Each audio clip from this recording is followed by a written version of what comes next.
तब तक संजोग से हम आ गए। मैं एक दिन उधर से निकल रहा था तो मैं अचानक वहां पहुंचा। मैंने कहा भी इसकी प्रोग्रेस क्या है? उन्होंने कहा साहब 40%।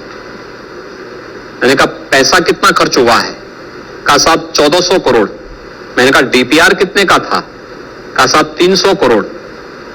मैंने कहा पीपीआर, जो मैंने पूरी फाइल मंगाई, पीपीआर था 167 करोड़ का, डीपीआर बढ़ गया 300 करोड़ का, खर्च हो गया 1400 करोड़ और कार्य की जो प्रोग्रेस है वो 40%। ये उनका प्रोग्रेस है, ये उनका विकास है। पूर्वांचल एक्सप्रेसवे अभी 3 महीने पहले प्रधानमंत्री जी के कर कमलों से राष्ट्र को समर्पित हुआ। प्रधानमंत्री जी ने उस एक्सप्रेसवे जो लखनऊ को, प्रदेश की राजधानी लखनऊ को पूर्वी उत्तर प्रदेश में गाजीपुर वाराणसी को जोड़ता है, उसी एक्सप्रेसवे की एयर स्ट्रिप पर अपना विमान उतारा था।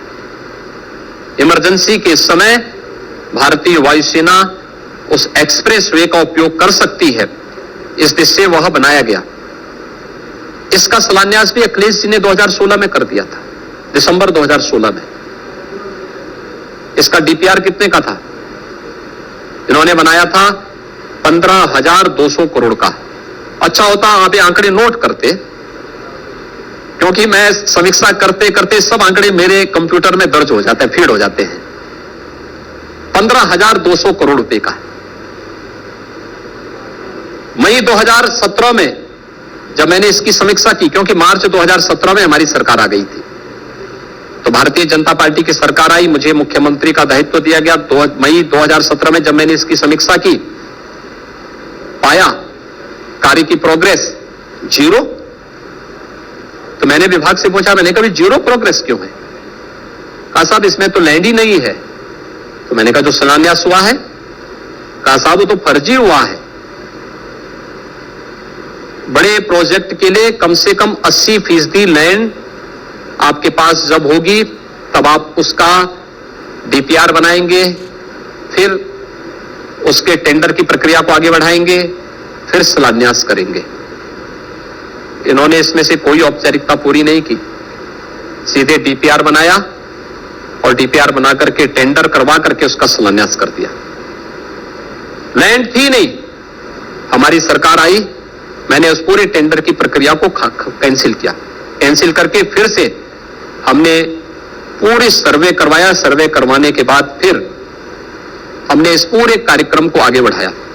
लैंड ली, जब 96% लैंड हम लोग ले लिए, फिर हमने डीपीआर बनवाया। डीपीआर बनवा करके मैंने टेंडर की प्रक्रिया को आगे बढ़वाया। टेंडर की प्रक्रिया जब आगे बढ़ी तो पहली बार जो हमारे पास टेंडर आए थे वह ठीक 15,200 करोड़ के आए। दिसंबर 2016 में भी उतना, मार्च 2018 में भी उतना। तो मैंने विभाग से पूछा, मैंने कहा भी सब हो गया? कहा हाँ सब पूरा तैयारी हो गई।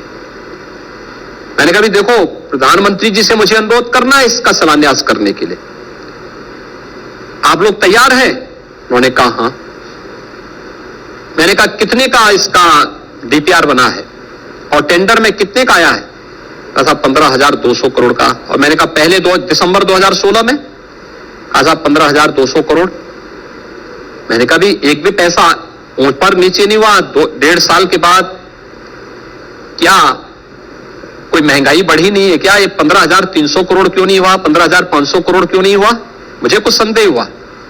मैंने कहा टेंडर जो हुए हैं इसमें टेक्निकल और फाइनेंशियल बिड एक साथ मंगाई गई?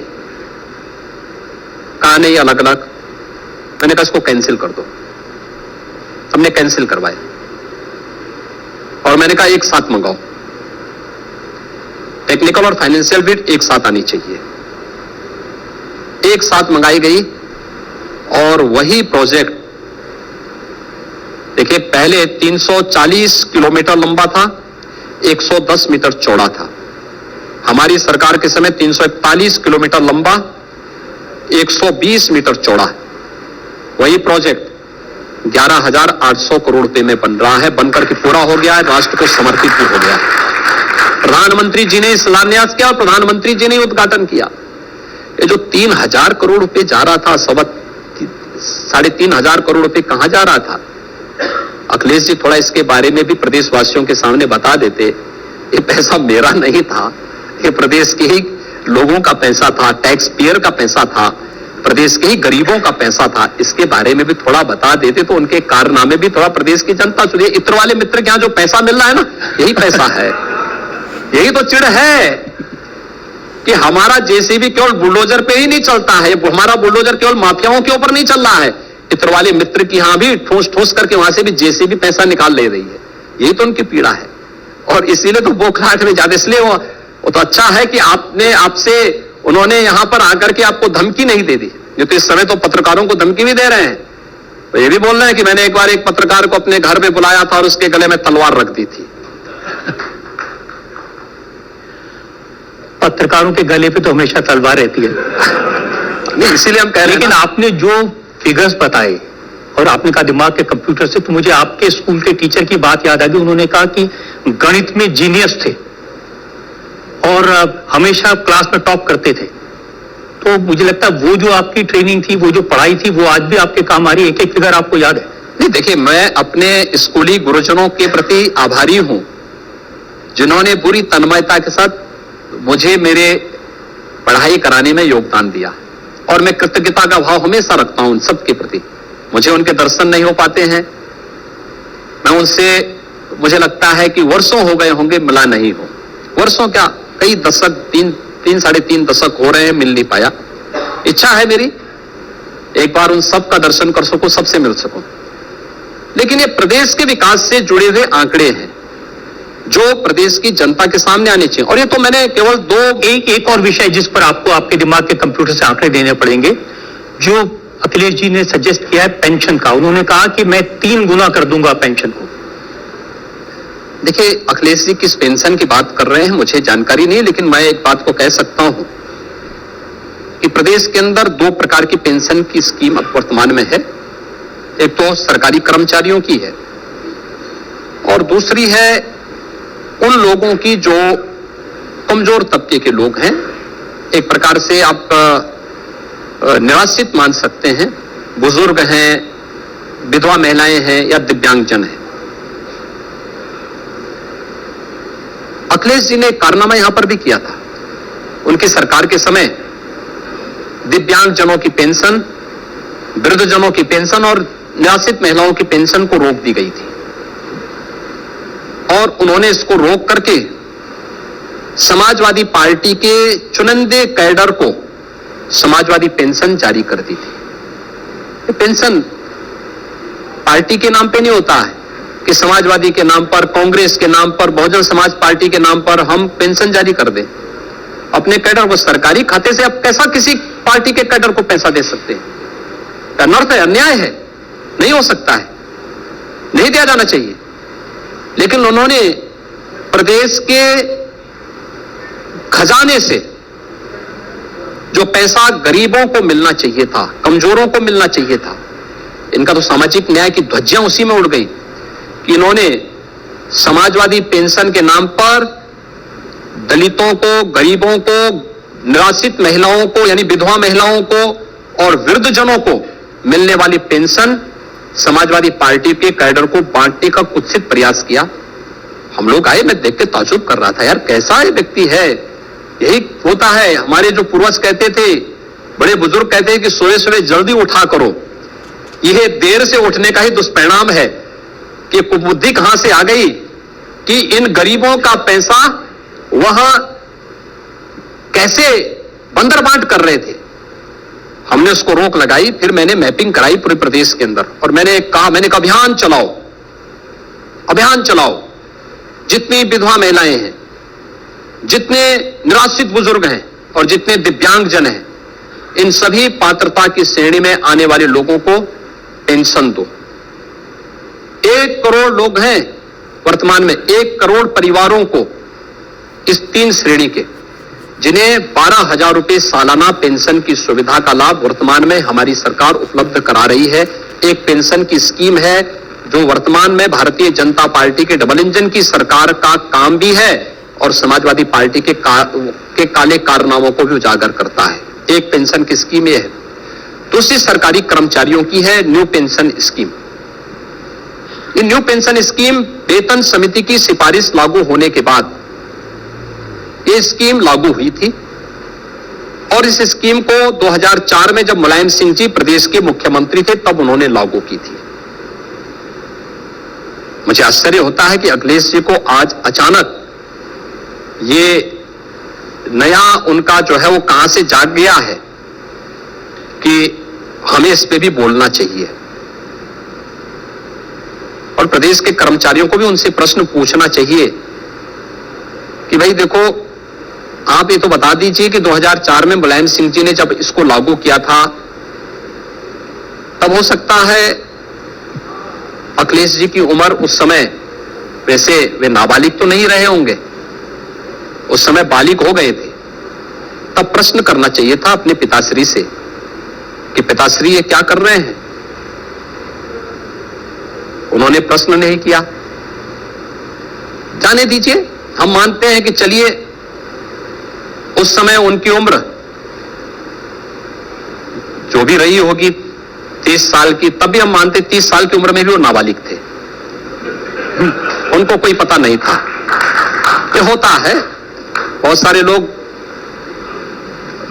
बुजुर्ग होने के बाद भी कभी बालिग नहीं हो पाते। ये उन पे भी लागू हो सकता है। लेकिन 2012 से 17 तक तो इस प्रदेश के मुख्यमंत्री थे, 5 साल तक प्रदेश में मुख्यमंत्री रहे। कम से कम उसी समय उनको इस बात का एहसास होना चाहिए था कि कर्मचारियों को जो न्यू पेंशन स्कीम दी गई है इसकी समीक्षा होनी चाहिए। कभी नहीं की, उनके मानस में बात भी नहीं आई। मैं मानता हूं उनको अपनी मित्र मंडली से इतनी फुर्सत ही नहीं थी कि वह प्रदेश के बारे में सोच सके, कर्मचारियों के बारे में सोच सके। 2017 में हमारी सरकार आई, 2018 में कर्मचारी संगठनों ने मुद्दा उठाया था, मेरे पास आए थे।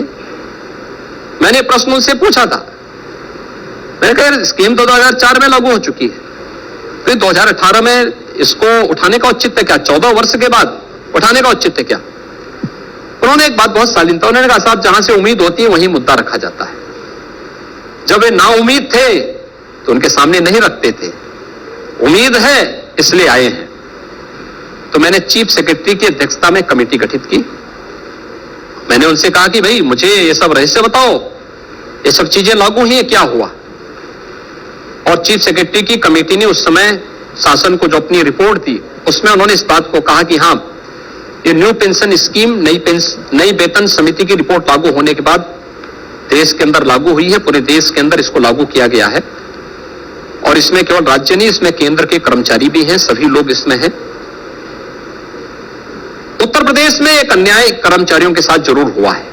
एक न्यू पेंशन स्कीम में जो एक प्रावधान था कि वेतन बढ़ोतरी के बाद कर्मचारी को नई पेंशन स्कीम में स्टेट का जो शेयर होना था, एम्प्लॉइज कंट्रीब्यूशन होना था, स्टेट 10% देगा और 10% कर्मचारी देगा। और ये पैसा 20 वर्ष में इतना होता कि कर्मचारी 20 साल के बाद अगर रिटायर हो तो वह नई पेंशन स्कीम में पुरानी पेंशन स्कीम की से अच्छा लाभ प्राप्त करता है। लेकिन उसके लिए हर कर्मचारी का अकाउंट खोलना चाहिए था, स्टेट कंट्रीब्यूशन जमा होना चाहिए था। न मुलायम सिंह जी के समय वो भी समाजवादी पार्टी की सरकार थी। खैर बहन जी को तो इन सब चीजों से, बहन जी को कहां से फुर्सत होती? जब भतीजे को फुर्सत दी थी तो बहन जी को कहां फुर्सत थी? तो बहन जी ने भी इस पे ध्यान नहीं दिया। खैर उन्होंने इस पे कुछ बोला भी नहीं, तो मुझे उनके बारे में उनकी व्यस्तता की जानकारी मुझे है ही, इसलिए उस पे मुझे बहुत बोलना भी नहीं। लेकिन अखिलेश जी ने भी 5 वर्ष में एक भी कर्मचारी का अकाउंट नहीं खोला। मैं अपने 10 लाख नए कर्मचारियों से बोलूंगा कि वो पूछें अखिलेश जी से कि आखिर उन्होंने उन 5 वर्षों में एक भी कर्मचारी का कोई अकाउंट क्यों नहीं खोला। हो सकता है बाबूजी से अन्याय हुआ हो, लेकिन कम से कम बबुआ को ही कुछ सोच लेना चाहिए था। उन्होंने भी तो नहीं सोचा, एक भी कर्मचारी का अकाउंट नहीं खोला। और जब अकाउंट नहीं है तो एम्प्लॉइज कंट्रीब्यूशन भी शासन का जमा नहीं हो पाया, शासन का एक भी पैसा जमा नहीं हुआ।